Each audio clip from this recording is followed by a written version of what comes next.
Yadav, if there is a problem on the ground तो फिर आपको भी दिखी होगी, आपकी भी पार्टी बिहार में है। अब लोग वहां बह रहे हैं पानी में, लोगों के कागज बह रहे हैं वहां बाढ़ में, लोग यहां से वहां नहीं जा पा रहे, त्राही त्राही मची हुई होगी। ऐसा है क्या बिहार में? नविका जी, मैं आपके सवाल के पहले मैं स्टार्ट करती हूँ आरजेडी के प्रवक्ता के नैरेटिव पे। उन्होंने कहा कि नैरेटिव बनाने का प्रयास हो रहा है। यही नैरेटिव बनाने का प्रयास है कि बिहार में बाढ़ है, इतने कम समय में कैसे हो जाएगा। मैं एक सीधा सवाल पूछती हूँ, क्या इलेक्शन अभी इस समय में अनाउंसमेंट होगा तो क्या आरजेडी कहेगी बाढ़ है मैं इलेक्शन नहीं लड़ूंगा? नहीं, बिल्कुल नैरेटिव विपक्ष लगातार बना रहा है। और आप देखेंगे कभी ईवीएम में गड़बड़ी, कांग्रेस कहती है कि मैं पूरी तैयारी के साथ हूं, मैं बता दूंगा ईवीएम की क्या स्थिति है, सामने नहीं आते हैं। फिर ये कहते हैं कि संविधान खतरे में है, संविधान खतरे में नहीं है, लेकिन इनकी पॉलिटिक्स खतरे में थी जो कि 99 पे आके रुक गई है। इनको बधाई कि उन्होंने कॉन्स्पिरेसी करके इतनी सीटें हासिल कर ली। अब ये कह रहे हैं बिल्कुल बिल्कुल आप बिल्कुल ऐसी स्थिति पैदा करना चाह रहे हैं। अब इलेक्शन कमीशन पे let me complement. Okay, election commission की बात कर रहे हैं। आपके एमपी ने भी तो सवाल उठाए हैं ना, धन्यवाद, उसका तो कुछ जवाब। धन्यवाद नविका जी। उनकी इंडिविजुअल स्टेटमेंट है, उन्होंने अपनी बातों को कहा। बिल्कुल, मैं यही हमारा संविधान की खूबसूरती है और हमारे देश की खूबसूरती है, लोकतंत्र की। नीतीश जी कल को इधर आ जाएंगे तो इनको फिर से मैं कहती हूं कि मैंने आपके बारे में नहीं कहा। तो थरूर साहब संभाल लीजिए, नीतीश जी फिर से थरूर साहब को संभाल लीजिए। कांग्रेस की बात कोई गारंटी नहीं है। आप थरूर साहब को संभालिए। मैंगो पार्टी हुई थी कल, कोई कांग्रेसी नहीं गया। नविका जी साथ में थे, आज अलग अलग। हाँ बिल्कुल करेंगे, क्या हो चुके हैं उसका। नविका जी मैं अपने पॉइंट को क्लियर कर दूं। ऐसा है कि उन्होंने अपने स्टेटमेंट को कहा, बट मैं उनके स्टेटमेंट से प्रूव करती हूं कि चिंता सभी को हो सकती है, बट ये आरोप लगाते हैं कि सत्ता पक्ष चोरी कर रहा है। चोरी नहीं हो रही है, पहली बात, क्योंकि हमें भी चिंता है जो जहां की स्थिति है। उन्होंने फिल्म में कहूंगी हाँ हो रही है, घुसपैठियों की आपने जिस तरह से आप ये कहना चाह रहे हो चोरी तो चुपके होती है, तो डकैती है कि डकैती नहीं हो रही है, होने नहीं देंगे।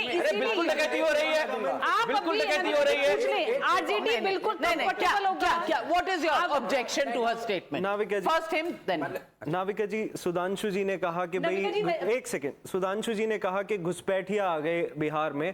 भाई साहब, अगर घुसपैठिया आ गए तो उन्हीं घुसपैठियों ने आपकी सरकार को चुना है, पहले तो इस्तीफा दो। दूसरी बात, आपने, मोदी जी ने कहा था ना वेस्ट बंगाल में 2014 में 10 दिन में बैग पैक करके बाहर चले जाओ। किरेन रिजिजू ने 2016 में कहा था 2.5 करोड़ रोहिंग्या हैं। 2017 में आप ही के प्रवक्ता ने कहा था कि भैया एफआईआर दिखाओ तब मानेंगे रोहिंग्या आए हैं, यहाँ नहीं आए। 2021 में, एक सेकंड सर प्लीज, 2021 में माननीय सर्वोच्च न्यायालय ने कहा कि आप इन्हें डिपोर्ट कीजिए। आज 2025 हो गया, 11 साल में रोहिंग्या नहीं निकाल पाए आप। अमित शाह को इस्तीफा दे देना चाहिए, इस्तीफा दे दीजिए, बचाने वाले इस्तीफा दे दीजिए ना, दिल्ली के चुनाव इस्तीफा दे दीजिए। ये तो उनको अपने लड़ादे में सर और 10 सेकंड में बचाने वाले खड़े हैं। आपके नेता दिल्ली में रोहिंग्या को घर देने की बात करते हैं। Punjab mayoral polls you were caught red handed by the honourable Supreme Court. Deface कर रहे थे बैलेट अनिल मसीह भारतीय जनता पार्टी के। In Delhi you were caught manipulating the voter rolls and you are doing a preparation for electoral theft in Bihar also.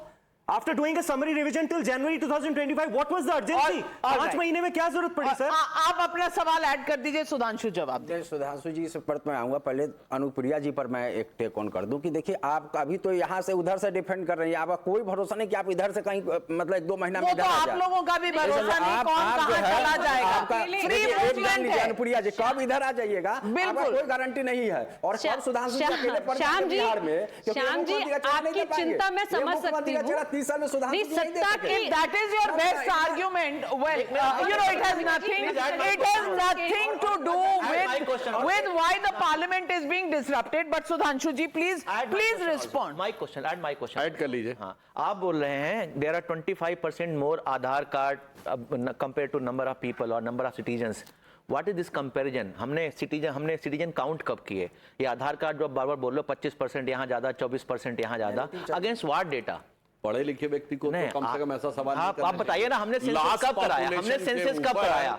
जो growth का projection होता है वो बताता है कि यहां पर कितनी पॉपुलेशन आज की डेट में है। अब मैं पूछना चाहता हूं उन जिलों में कौन से, एक तरफ कह रहे हैं साहब, देखिए इसी कहते हैं कॉन्स्पिरेसी थ्योरी। एक तरफ कहते हैं बिहार से लोग माइग्रेट करके बाहर जाते हैं इन सर्च ऑफ जॉब, और बिहार में 4 जिले ऐसे हैं जहां कौन सा जॉब क्रिएट हो रहा है, धड़ाधड़ लोग आ रहे हैं। धड़ाधड़ आ रहे हैं, आधार कार्ड दिखा रहे हैं, रेजिडेंसी सर्टिफिकेट मांग रहे हैं। इसे जानते हैं, on the lighter note I would like to say, उत्तर भारत के ग्रामीण क्षेत्रों में एक कहावत होती है, नेहुरे नेहुरे कहूं ऊंट की चोरी। यानी कोई छोटी मोटी चीज हो तो चुरा के ले जाए, ऊंट की चोरी छुपते छुपाते नहीं हो सकती, जो इंडी गठबंधन ने करने का प्रयास किया। इसीलिए, और इनके साथ one more thing I would like to add, जो इन्होंने भी कहने का प्रयास किया, सर जब से इलेक्शन प्रोसेस जैसे ही ट्रांसपेरेंट होता चला गया, आप लोगों की दुकान बंद होती चली गई। टीएन सेशन, सर एक लाइन कह दो, टीएन सेशन लाए वोटर आईडी कार्ड, उसके बाद कांग्रेस को बहुमत नहीं मिला। सीसीटीवी आए, बहुमत नहीं मिला। जब से मतपेटियां लुटनी बंद हो गई, बहुमत खत्म। जब से मतदान केंद्र बूथ कैप्चरिंग बंद हो गई, बहुमत खत्म।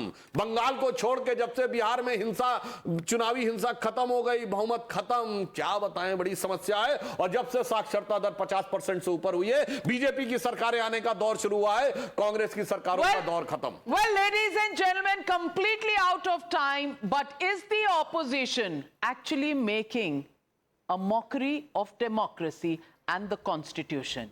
Because if they believed in the Constitution, then constitutional processes would be respected, not torn up and thrown in dustbins. And if they actually respected democracy, the temple of democracy would be doing business related to the people of India who elect them and send them there. And this time, more opposition MPs than before.